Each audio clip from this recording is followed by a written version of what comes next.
Welcome back to another UNC basketball recruiting podcast here on TarHeelIllustrated.com. And if you're checking us out on YouTube, our channel, Tar Heel Illustrated, this is the final podcast for our class of 2021 Snapshot Series, where our director of basketball recruiting, Clint Jackson, has looked at all of the kids in the class that UNC has offered so far and identified a handful of others that have been considerable targets at some point here in the last few months, or are new targets, like the guy we're going to talk about here in this podcast, Angelo Brizzi, a point guard from Warrenton, Virginia, which is about 40 miles or so outside of Washington, D.C. Clint, love this guy's film. I'm really excited to hear what you had to say about Angelo Brizzi, someone who is skyrocketing on the national landscape. Tell everybody your take on Angelo Brizzi's game. I was really fortunate to see this kid in the Virginia Independent League state tournament right before COVID-19 pretty much shut everything down. So the last event that I went to, I think it was like the first week in March, if I recall correctly, this was one of the kids where I just absolutely loved. I was tweeting a lot about him right there from press row. I had heard of him before, but I'd never seen him. And a lot of the scouts that were sitting beside me told me, yeah, he's an Ivy League kid. He's a mid-major recruit. And I kind of gave him a hard time after watching him play for about 10 minutes. I was like, this kid is a lot better than a mid-major recruit. So he's about 6'3", 6'4", somewhere in that range. Give him an extra inch in basketball sometimes, so maybe he's 6'4". He is a lead scoring guard, so he's very ball dominant. He likes to handle the ball, likes to make things happen. A lot of the offenses run through him for his team. Very clever ball handler, sneaky athlete, the kind of kid that comes down the lane and all of a sudden he rises up and dunks over somebody. And you're like, whoa, where'd that come from? It's a little bit of a shock.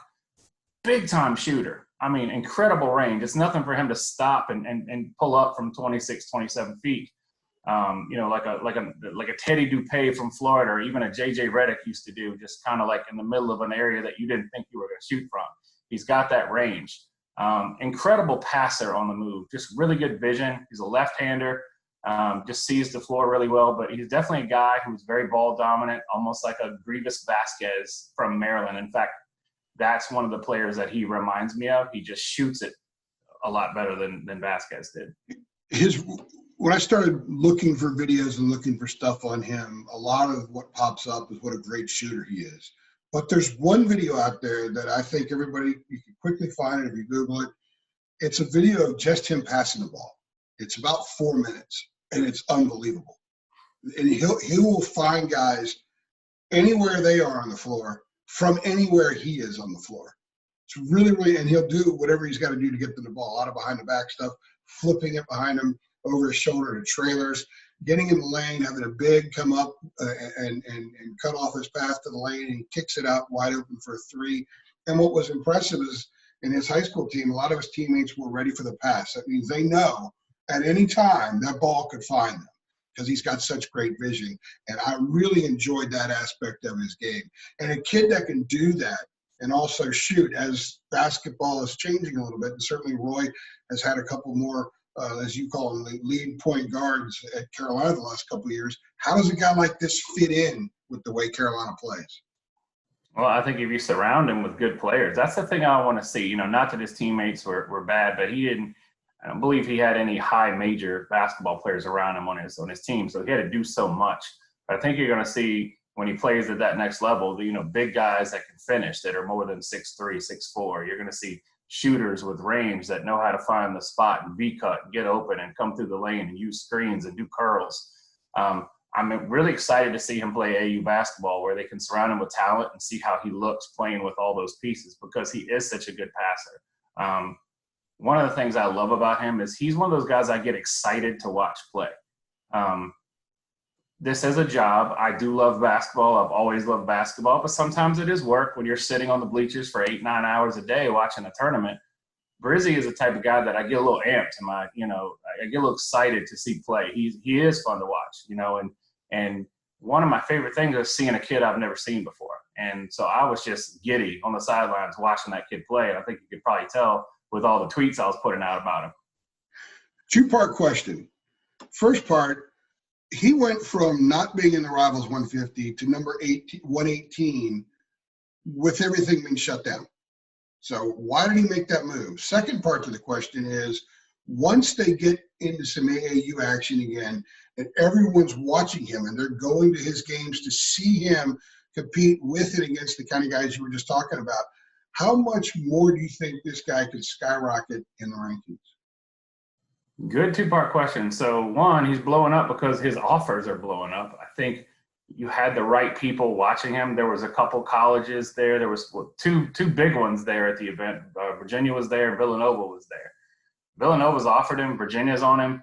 Anybody who saw that kid play at that event would be recruiting him. I don't care what program they are. He is terrific. I think he's blowing up basically because of his offers and his reputation, and he's created a lot of buzz. He's sort of like the Virginia version of DeMarco Dunn right now. You know, Angelo Brizzi is a hot name.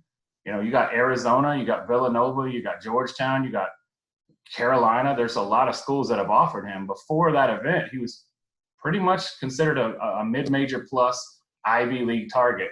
And I think that he'd have been a type of guy that if he had gone to a Harvard or Yale, or Princeton, or Brown, or Cornell, whoever in the Ivy League, he would have blown up if that team had made the tournament, because not many people would have known about him. But now he's become a regional and national and even blue blood recruit.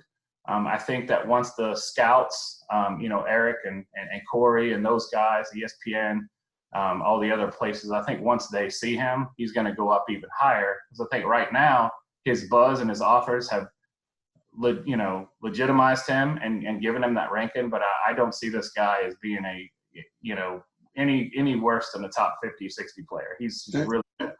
Yeah, LSU, Michigan, a couple more of his offers. Okay, so what is the pulse with Carolina? Well, you know, as we talked about on our message board, I think we kind of put that on there first, that we didn't know this, but he had actually taken an unofficial to North Carolina, I believe last summer. He was kind of on their radar before then. He played pickup with the team. My understanding is that he did really well there, and they've been monitoring him. And now that he's kind of blown up, they got more involved. They put out an offer. I wouldn't say I'm comfortable saying they're the, you know, clubhouse leader. I think he wants to be put in the right system in the right spot, but there's definitely a strong mutual appeal from Brizzy about Carolina. So, you know, I think they got a good shot at him. They got a lot of schools to beat out, and there's probably going to be more schools added once he starts playing AAU basketball as well. This is our final podcast of the series. I've had a blast doing these with you and going through all these kids. I know it's been very, very well received on our site.